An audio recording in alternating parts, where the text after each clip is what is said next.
Hi everyone and welcome back to another art journal layout. Today I'm working on my stone paper art journal. This is the larger size and I decided to work on just one page. So in order to protect the other side, I'm going to use my masking tape and just add the piece on one side. And for coloring my background, I am going with acrylic paint. First of all, I'm starting by spraying a little bit of water on the page. And this is stone paper, so it means that it's not going to warp the page or make it wavy in any way. And with a large brush, I'm applying the color. Now the color I'm using is called Ancient Pink. It's from the Allegro collection by Stamperia. And I'm not going to cover up completely the whole page. I'm just staying in one side of the page, making sure that I have some brush strokes. Now with all the lighting that I have on my studio, it is really difficult for you to see the real color of this ancient pink, but trust me, it's there and it gives a lovely background. Now I'm going to add some extra color on top, and this time I'm playing with Ivory, just to add a second layer of color so that it doesn't look so flat. For that I'm applying the paint with the back of my spatula. I make sure that I don't pick up a lot of color, and I just go back and forth while making sure that I don't apply too much. Today I'm going for a layout with soft colors, both on the background as well as on the foreground. Now one of my favorite techniques when it comes to backgrounds is to use stencil with paste, and this is volume paste that I'm playing with. I'm using one of my favorite stencils from my new collection, and this one is called Book. I'm going to apply my volume paste over some parts of the stencil, not all over the place. This will look quite subtle since it is white on light pink. However, in order to add a deeper color, I chose to go with Glamour paste. The color that I'm using here is Ancient Pink. Again, I used the same stencil, but mainly the text areas. This paste has lots of shine, but it is really difficult to catch on camera. Now this is the stencil that has the tiered edge. It is my Borders 2 stencil, and I will be playing with the one on the outer edge. I will again use the same Glamour paste, Ancient Pink Glamour paste, and I will create a border. If you want, you can go all around the page to create a border from edge to edge. However, I decided to leave it just on one side. And now here I want to create some splatters with the same color of that paste, the Glamour paste. So I am just experimenting here if I can dilute it enough to create splatters. I just added a little bit of water, and this is a water-based product, so it really worked.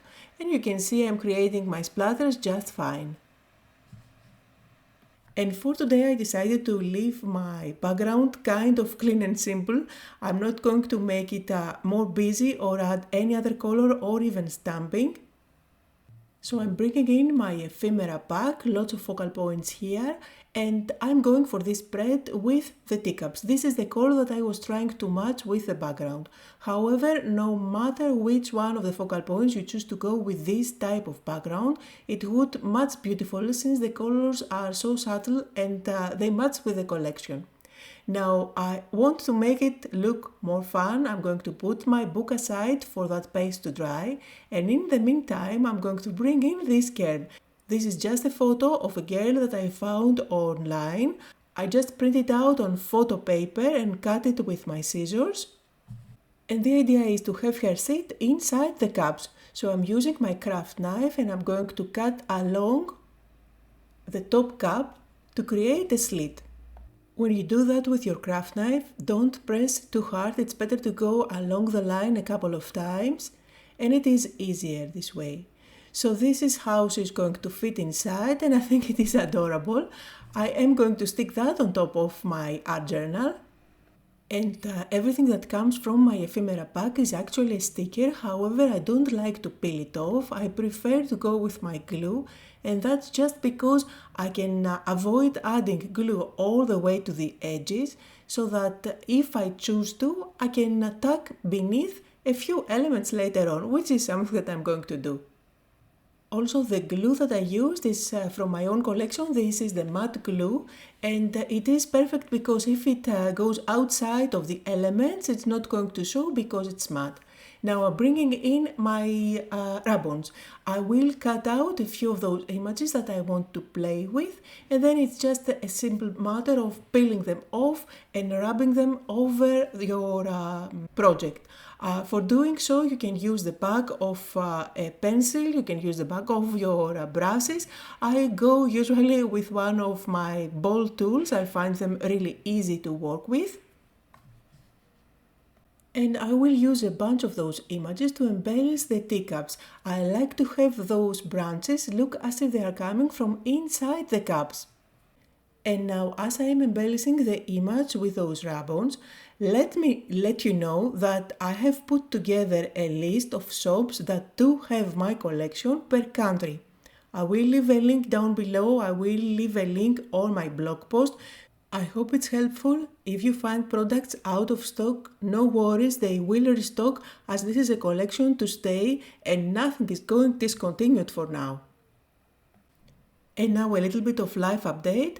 As you know, every summer I take things slow, so next week I'm going on vacation.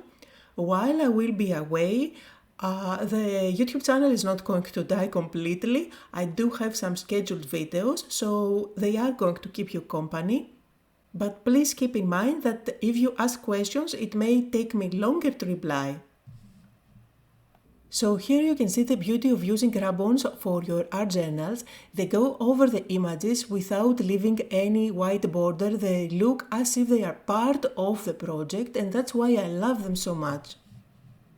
So I'm going to add one butterfly up at the top and I'm finished with my Rub-Ons. Next step is to bring in my white gel pen, and then I'm going to add some highlights on all the cutouts, some of the Rub-Ons, and you can see that the white gel pen has no issues at all writing on top of the cutouts as well as on the Rub-Ons, so their surface takes gel pen beautifully.